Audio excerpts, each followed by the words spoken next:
वाह, क्या आईपीओ है।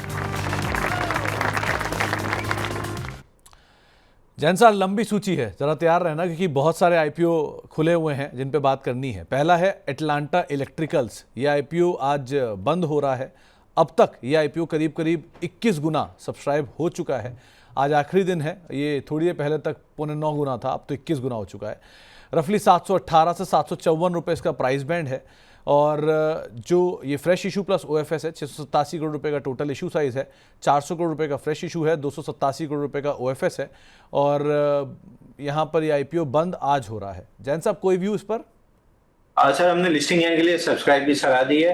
लिस्टिंग एंड के बाद जब बेस बनेगा तो वापस से लॉन्ग टर्म के लिए इसको रिकमेंड करेंगे। ओके। गणेश कंज्यूमर, इसका आईपीओ भी आज बंद होने वाला है। अब ये पूरा सब्सक्राइब हो चुका है, करीब करीब 2.25 गुना ये आईपीओ सब्सक्राइब हो चुका है। और आईपीओ का जो आज लास्ट डे है सब्सक्रिप्शन के लेकर, करीब 306 से 322 रुपये इसका प्राइस बैंड है।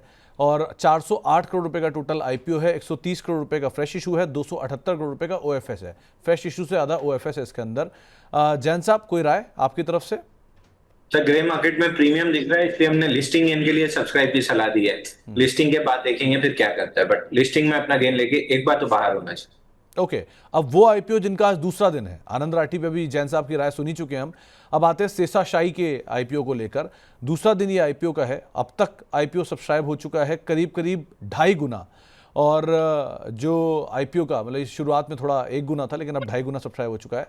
प्राइस बैंड 402 से 423 रुपये है। 813 करोड़ रुपए का ये टोटल इशू साइज है। 480 करोड़ रुपए फ्रेश इशू है। 333 करोड़ रुपए के आसपास का ओएफएस है। जैन साहब कोई व्यू यहाँ पर? सर इसको हमने लिस्टिंग गेन के लिए सब्सक्राइब की सलाह दी है।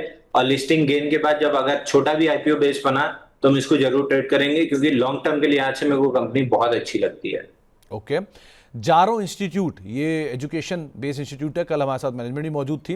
करीब करीब 1.5 गुना ये आईपीओ सब्सक्राइब हुआ है। और अगर आईपीओ की डिटेल्स की बात की जाए तो रफली ये आईपीओ 846 से 890 रुपये का प्राइस बैंड है।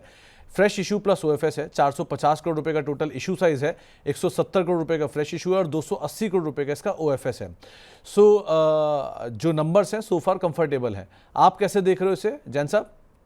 एग्जैक्टली मैं भी यही कहने वाला था। कंफर्टेबल नंबर्स दिख रहे हैं तो एक बार लिस्टिंग गेन पे अपनी प्रॉफिट बुक कीजिए और 5 से 8 दिन अगर वेट कीजिए।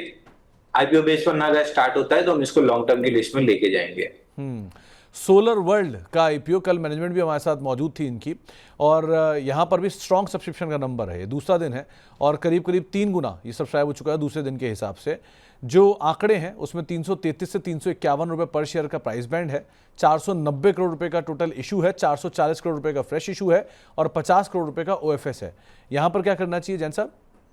सर इसको हमने लिस्टिंग गेन के लिए अभी सब्सक्राइब करने की सलाह दी है। लिस्टिंग होने के बाद हम इसको वापस से 1-2 क्वार्टर रिजल्ट आने के बाद रिव्यू करेंगे। चलिए, अब वो आईपीओ जो कि आज से खुले हैं। ईपैक पे अभी आपने मैनेजमेंट की राय सुनी और साथ साथ जैन साहब की भी राय सुनी। BMW वेंचर, इसका आईपीओ आज से खुला है और करीब करीब 0.09 टाइम सब्सक्राइब, यानी कि 9% के आसपास सब्सक्राइब हुआ है अभी तक। और जो प्राइस बैंड है 94 से 99 रुपये है। छोटा आईपीओ है 231 करोड़ रुपए का और पूरा का पूरा फ्रेश इशू है। सो जैन साहब क्या करा जाए इसमें? सर सब्सक्राइब करने की सलाह है। एक बार लिस्टिंग गेन लेके अपना निकल जाइएगा, उसके बाद अगर स्टॉक थोड़ा सा बेस बना लेता है तो ये कंपनी भी लॉन्ग टर्म के लिए आज से जाएगी पोर्टफोलियो में। और लास्टली आती है जैन रिसोर्स। इसका आईपीओ भी आज से ही खुला है। करीब 220 से 232 रुपए का इसका प्राइस बैंड है। अब तक ये आईपीओ जो सब्सक्राइब हुआ है वो करीब करीब 38% सब्सक्राइब हो चुका है। 24 से लेकर 26 सितंबर के बीच का आईपीओ रहेगा और 1250 करोड़ रुपए का आईपीओ है। 500 करोड़ का फ्रेश इशू है। 750 करोड़ रुपए का ओएफएस है। थोड़ा ओएफएस बड़ा है फ्रेश इशू के सामने। क्या किया जाए जैन साहब? एग्जैक्टली मैं यही पॉइंट रेज करने वाला था सर कि ओएफएस का पार्ट थोड़ा सा बड़ा है, बट ग्रे मार्केट प्रीमियम अच्छा खासा है। थोड़ा सा अपटिक भी दिख रही है, मतलब 22-23 से चालू हुआ था, फिर 30 तक पहुंचा, अभी 28 पे। ग्रे मार्केट प्रीमियम देखते हुए लिस्टिंग के लिए तो कम से कम सब्सक्राइब करना चाहिए। लिस्टिंग के बाद फिर देखेंगे क्या करता है। वो जैन साहब का नाम है इसलिए तो नहीं आप कहीं देख रहे हो उसको?